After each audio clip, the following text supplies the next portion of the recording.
Other shows we have for you to enjoy at myclassicradio.net. The Avengers was most certainly not a household name in South Africa prior to the radio series. With no national television service until 1976, the mechanism simply was not present in the country to show television programs to mass audiences. While many other countries reveled in the filmed adventures of John Steed and company, South Africa was not equipped to join in the fun. The series took Britain by storm and made a major impression in the American markets, being that greatest of rarities, a British series given a network transmission slot. However, as a filmed series, rather than a videotaped one, The Avengers was able to gain a modicum of exposure in South Africa through film rentals. Come and listen at myclassicradio.net. Other shows we have for you to enjoy at myclassicradio.net. 21 Precinct was a police drama broadcast on CBS from July 7, 1953, to July 26, 1956. It initially served as a summer replacement for My Friend Irma. The show was produced in cooperation with the Patrolmen's Benevolent Association of City of New York and adaptations from True Criminal in New York. The Policeman's Point of View. Historically, the 21st Precinct had been located near Gramercy Park, Manhattan. In 1929, the department reorganized the precinct numbering, and 21st designation was discontinued. No such precinct existed during the run, nor does a 21st precinct exist.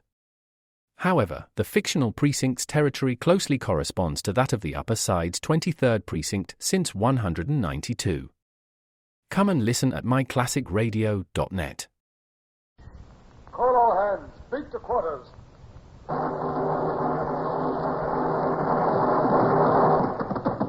Run out the guns. Stand by this starboard battery. One broadside into it, if you please, Captain Bush. Pointers on target. Linstocks ready. Aye, aye, sir. Ready. Fire!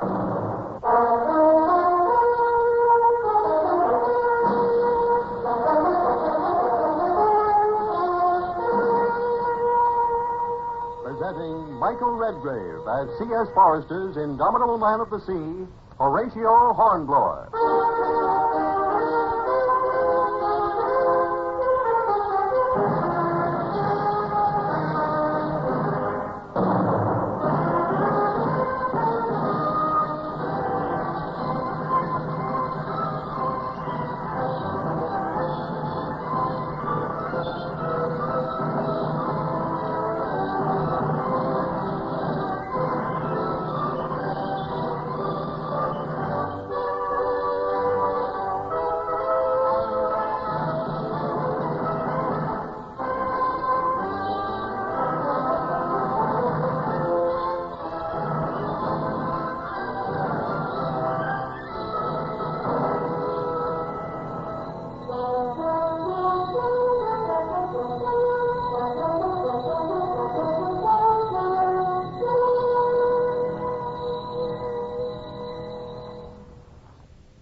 They sent me to the Baltic Sea. What happened there in the next few months would change the history of the world, for better or for worse. Napoleon had overrun the continent. England alone was fighting, and for her very life. The Baltic was our lifeline of supply. French privateers raiding our traders there must be wiped out. One of these, the Blanche, had already caused much damage, and I was resolved to track her down. She'd been reported entering the Baltic only a day or so ahead of us. Our squadron had seen no action since we'd had to shoot our way in through the straits a few days earlier. The officers and men at the Nonsuch were growing restless, but one morning there was a sudden hail from the masthead. Hello! Sail to leeward! Commodore Hornblower, sir. A sail.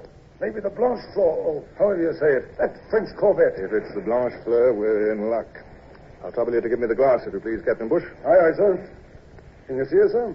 Oh, it's confounded fog. Yes, I can just make out her topsails. Is she a 20-gunner? A corvette? She's not far off. It's hard to tell, though, in this mist. Well, whoever she is, she's coming straight for us. Yes. Call all hands and man the guns, please, Captain. Aye, aye, sir. All hands on deck. All hands on deck!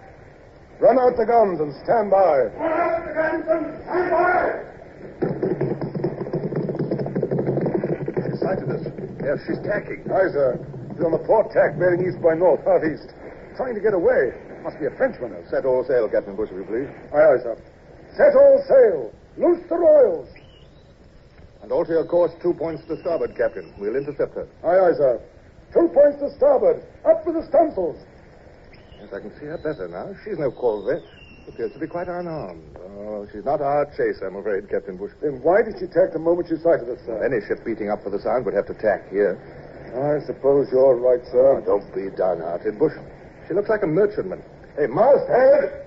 What do you see there? Can you make out her colors? No, sir! Chase off in the port, sir! We'll soon find out. Hold to your course, Bush, and we'll intercept her anyway. I can see her now, sir! She's flying British colors! Uh-huh. Oh, she's a British ship! Excellent. Now, at least, we'll get some news and information. Badly needed, too. Lay our course to pass her within hail, if you please. Aye, aye, sir. Starboard a point, quartermaster. Get those tonsils in again, Mr. Hurst. Aye, aye, sir. She's a merchantman, all right. I can see her cargo now. This looks like timber. But one can't be too careful in these waters. Better ask her for the private code, Captain. Very good, sir. Mr. Hurst, signal her to give the merchant ship private code numeral. Aye, aye, sir. Now, we'll see what she replies. Here comes her flags up, sir. Numeral 57. That's the correct reply for last winter, sir. Well, she's loaded with cargo, so she won't have been home to receive the new code. Signal her to heave to, if you please. Make heave to, Mr. Hurst. Aye, aye, sir. There. She's backing her main topsail, but... Wait. What's that she's hoisting? Look, sir. Yes, I see. That's the yellow flag she's hoisting now, sir. The fever flag. Must have some kind of pestilence aboard her.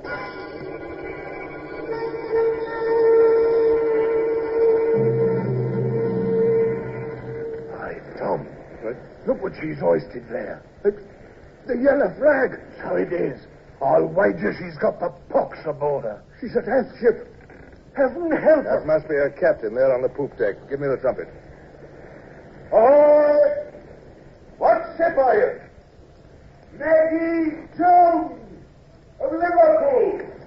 11 days out from the port of Namble. What's that yellow flag for? Smallpox. Smallpox? By the great horn, sir, we must... 7 cases, sir. 2 days. First case a week ago. What's your course? We are beating up for the Sound. Now... What news from port? Are Sweden and Russia still neutral? That's what they call themselves, sir. Do you think Bonaparte is winning these Baltic countries round to his side? Hard to tell, sir. We are sailing under license, but the Russian embargo still holds, and Sweden's fighting up her force against us. What's your name, Captain? Clark, sir. Captain Clark. Why are you sailing without convoy? Didn't want to, but there was none available at Namble. Don't you know these are dangerous waters for unguarded merchantmen? I know, sir, but we had no choice. We must get back to England with our cargo. There's been needed, you know. What about a corvette called the Blanche? Any news of her in port? Heard a rumor. She was last seen heading far down south. Thank you, Captain. What is that noise? That's one of the smallpox cases in the hold, sir. Delirious. The place must be violent for us to hear his shrieks way over here. Yes, sir, it's horrible. You may be interested to know, sir. They say the Tsar is meeting Bernadotte of Sweden next week for a conference. Somewhere in Russia. There's luck for Bonaparte, let's hope. Something strange about all this. Something was not quite right. Was he trying to distract me? For all that groaning and shouting could hardly be just one man. It sounded more like a chorus. And this captain... I felt a sudden stab of suspicion. He said all the right things, but wasn't he a shade too glib, a little too professional? Still, if he were telling the truth, it was a big risk, of course, and yet a man must make decisions.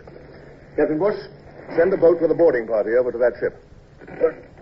Sir, with smallpox aboard, we have hundreds of men crammed into close quarters here. It would sweep us like wildfire. I appreciate your concern for the men, Bush, but do you suppose I'd risk their lives without sufficient reason? No, sir, of course not. I merely... I know from your face, Bush, you're still hoping I'll reconsider, aren't you? Well, I'm sorry, Captain. The order stands. Come along. I want to get another look at her from that forward. Aye, aye, sir. Bosun, man the whaler with a boarding party. Aye, aye, sir. Hoist the tackles. Lower the whaler. Hot, able beams on the either. Hear that, mates? She's got the yellow flag. We're ordered to board her. Hold off, mates. I ain't boarding no plague ship, not for the king himself. A good fight with knives and cutlasses is one thing, but if we board that rig, we'll come back for the box as sure as Sunday. And if one gets it, we all get it. And it ain't no pretty way to die. Our captain wouldn't do this. It's the Commodore. It's a devil he is. Aye. Let him board the plague ship. So say I. The box is worse than the yard arm any day. We're done for whichever way. Belay it. Here he comes, back with his blooming trumpet. Captain Clark, stay hold to. Well, what is it? The men, sir. A bosun tells me they're afraid. They don't want to board a ship with a yellow flag. You're in command of this vessel, Captain Bush. It's up to you to maintain discipline. I need not remind you that the Admiralty will have a full report of this incident. Aye, aye, sir. Bosun, tell the men that if there's one more minute's delay in manning the boat, they will all be tried for mutiny and hanged. They say they prefer the gallows to the crawling fox death, sir. I'll tell them... Wait. I'm going along with the boarding party myself. Tell the men that. You? But, sir... All right, Captain Clark. We're sending a boat to you. We're coming aboard. As you wish, sir. I warned you of the smallpox. Will you send the surgeon and some medicine? This was exactly what he should have said. A sick pang of doubt shot through me. But it would have been quite impossible to turn back now. My own orders. Man of the weather. The Commodore's coming along. Look alive, sir. The Commodore's gone with us. I'm with him for one. How about you, Tom? Blow away. Come on, mate. Over we go. She'll be ready for you to board in a moment. Thank you, Connors. Would you summon Surgeon Choke, please? We'll take him along. Aye, aye, sir. Look, sir. Look at the captain over there on the Maggie. He's thrown down his trumpet and he's stamping about like a crazy man. Seems to be shouting some kind of an order. Yes, we'll soon find out what all that racket's about. It does seem strange, sir. At any rate, she's had a good view now of our 74 guns. She'll hardly try to run for it. Ahoy, Maggie. Pots or no pots, we're on the way. And take this word of warning. Stay hold to, or I'll sink you.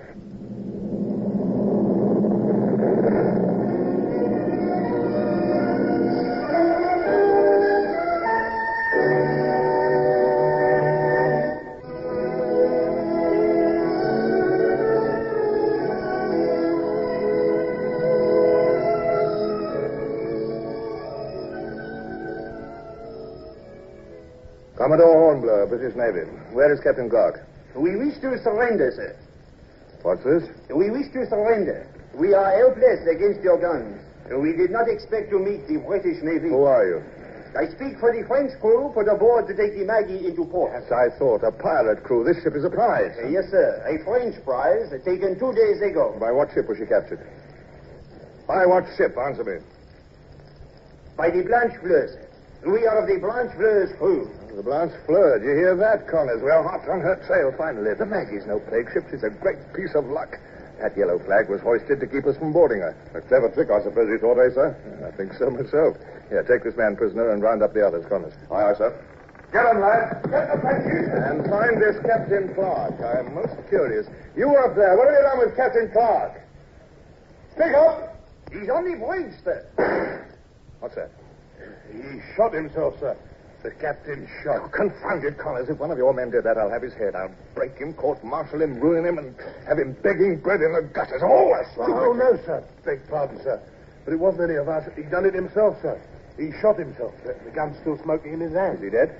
No, sir. He's still alive. Well, fetch the surgeon immediately. The surgeon's with him now, sir. They're over there, All sir. right, come on. This looks pretty bad. What's his condition, Surgeon? He's dying, sir. Can't last long. Want to do something for him? Not very much, sir, I'm afraid. We've just released the English prisoner. They were shut up in the forecastle. It was them making all that noise. Oh, fuck me eyes. His Majesty's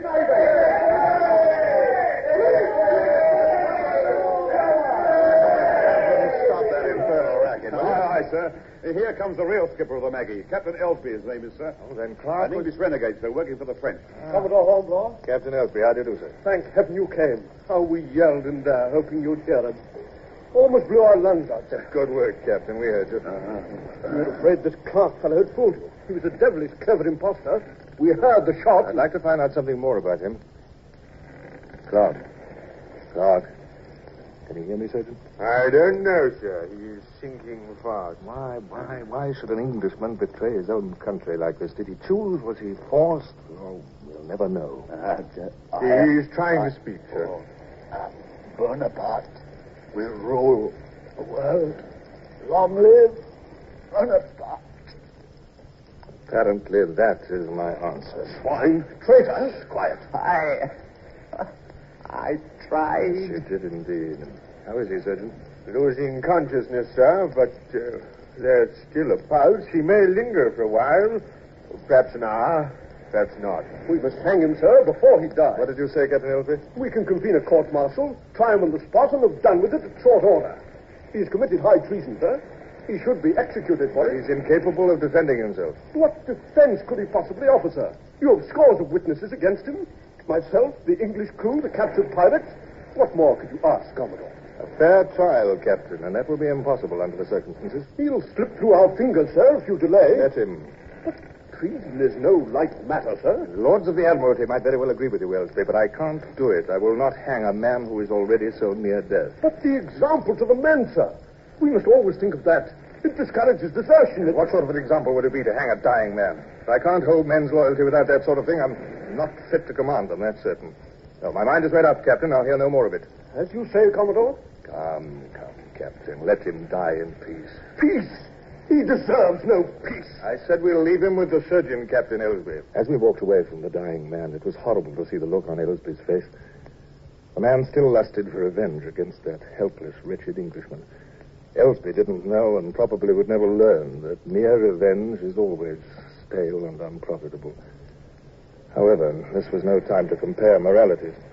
Now, tell me more about this pirate ship, the Blanche. She's our real target. She's a ship-rigged, flash-deck 20-gunner, what the French call a corvette, sir. She's to be reckoned. Yes, I know. Where were you when she attacked? Just off the island of Rügen on the Swedish Oh, coast. the island of Rügen, eh? Yes. That would make an effective base. She could lie in wait there, then pounce on our trading ships as they come down from Finland and Russia. The worst part of it is, sir, in order to get safely by the island, you must pass through a narrows. There's a 2-fathom shoal. Yes, I remember that shoal from the charts. So she hemmed you in between the shoal and the land, eh? Exactly, sir. And we were at her mercy. But what could we do against her 20 guns with all our escape cut off? Well, you did what you could, Captain. At any rate, your shouts rescued the Maggie. The rest is up to us. The Blanche Fleur must be punished before she finds more victims in the Baltic.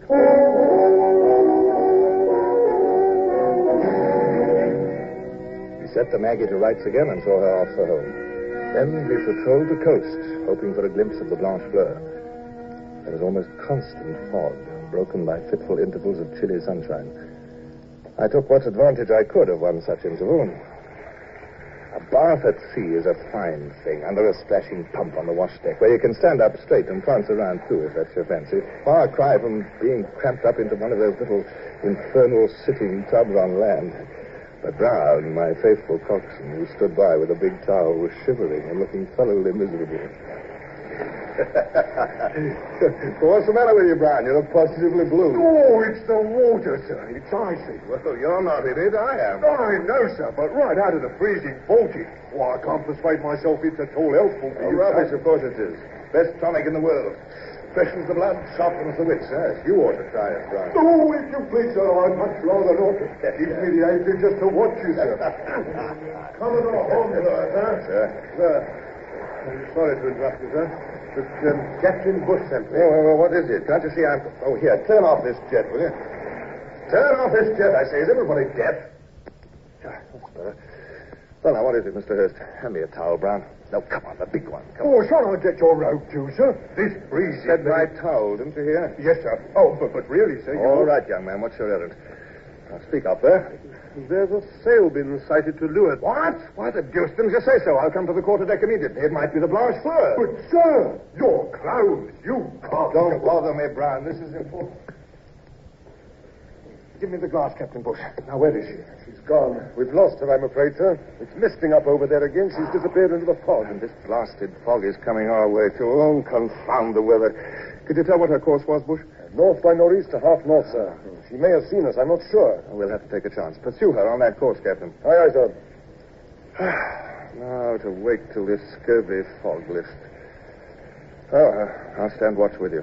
Aye, sir. Excuse me, sir, but there's a north wind. Well, that is, I mean to say, sir, aren't you cold in that town? Huh? Oh, good heavens, I've forgotten all about it. Where are my clothes, anyway? Here, Brown. Where are you, Brown? Here I am, sir. Oh, Brown, what do you mean by letting me charge off that way without a stitch of clothes on? This whole ship has gone mad. Quite mad, I tell you.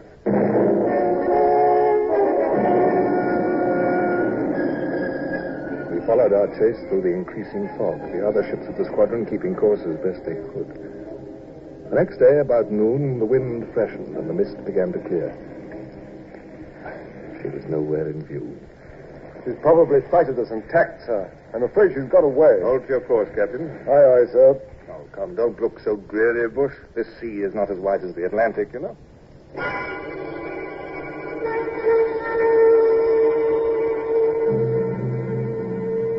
Well, sir, almost 3 days without a sign. Don't you suppose... Sail! Sail on the lee quarter! You hear that, Bush? Let me have the glass. Aye, aye, sir. Can you see her? What is she? These glasses certainly aren't as good as they were once. I can't see one confounded thing. Masthead there. What's her position? Call it. 3 points abaft the port beam, sir! Ah, there she is. And she's our chase, all right. A flush-decked 20-gunner. And the French colors must be the Blanche. Set all sail, Captain, at once.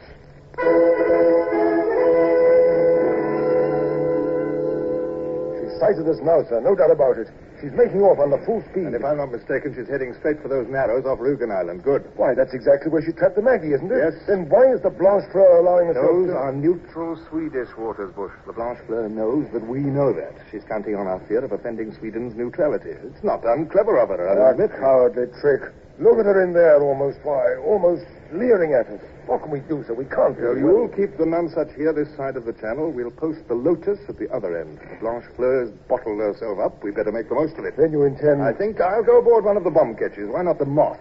She's got a good range. She's easy to maneuver. Besides, her Captain Duncan's just a youngster. About time he saw some action, don't you think? You're going to throw bombs, sir? But Sweden. Our orders were to maintain Sweden's friendliness, if possible. If possible. I know. But who can have their cake and eat it, too, eh? I only meant, you told me yourself, sir, our greatest hope is to bring Sweden and the Russians in as allies. Bush, I wish you'd stop sounding like the voice of my conscience. I wonder if... No, it can't be helped. We can't hold off. Sweden wants the best of both worlds, to make both France and England happy. But No, Bush, our first concern must be the Blanche Fleur and her finish. I hope you're right, sir. I hope I'm right, too, Bush. I'd better be. If I'm not, the Admiralty will have my hide.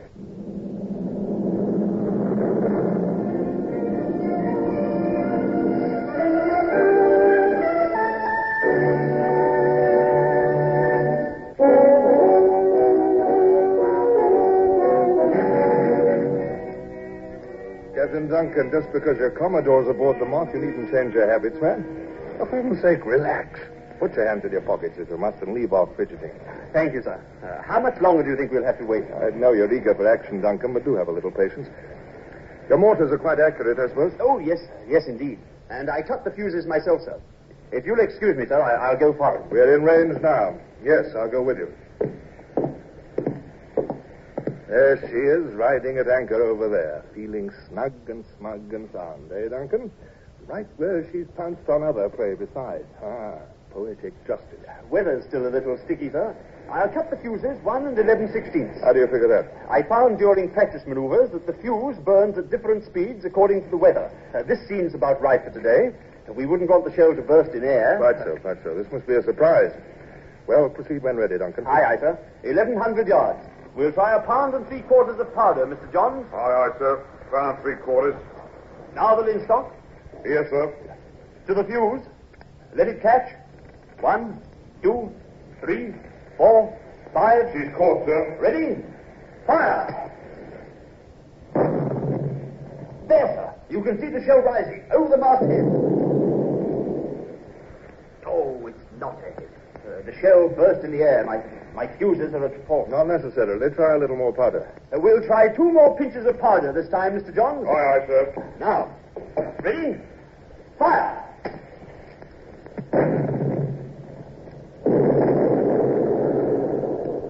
I think we've hit her, sir. Wait till the smoke clears. Then we can... Yes. A square hit on her bow.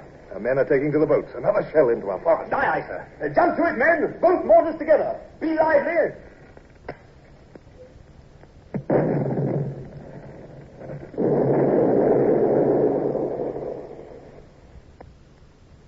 It wasn't long before the Blanche lay a smoking, helpless wreck. Her raiding days were over.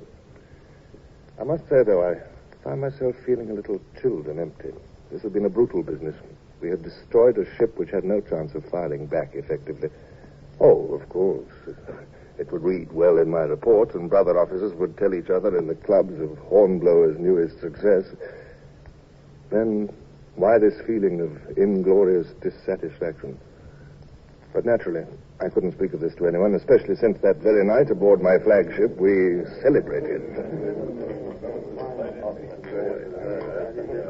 And now, gentlemen, I would like to give you all a toast to a young officer whose careful attention to duty and whose marked professional ability resulted in the destruction of the enemy. Captain Duncan of the Moth.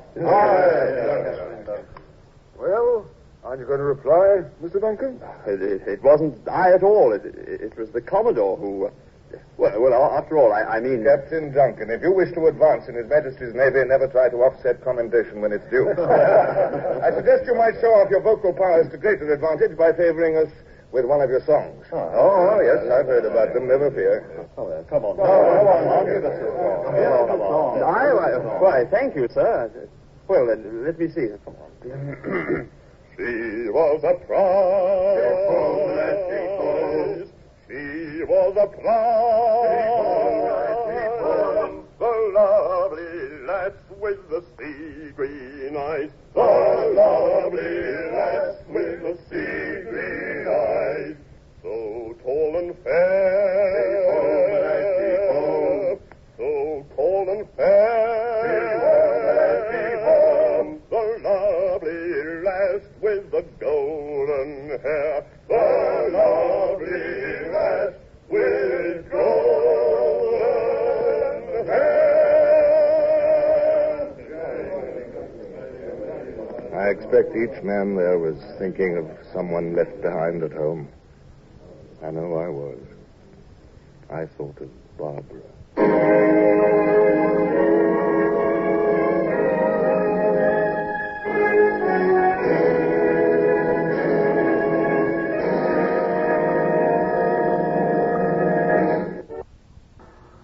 Horatio, Hornblower, starring Michael Redgrave, is based on the novels by C.S. Forrester.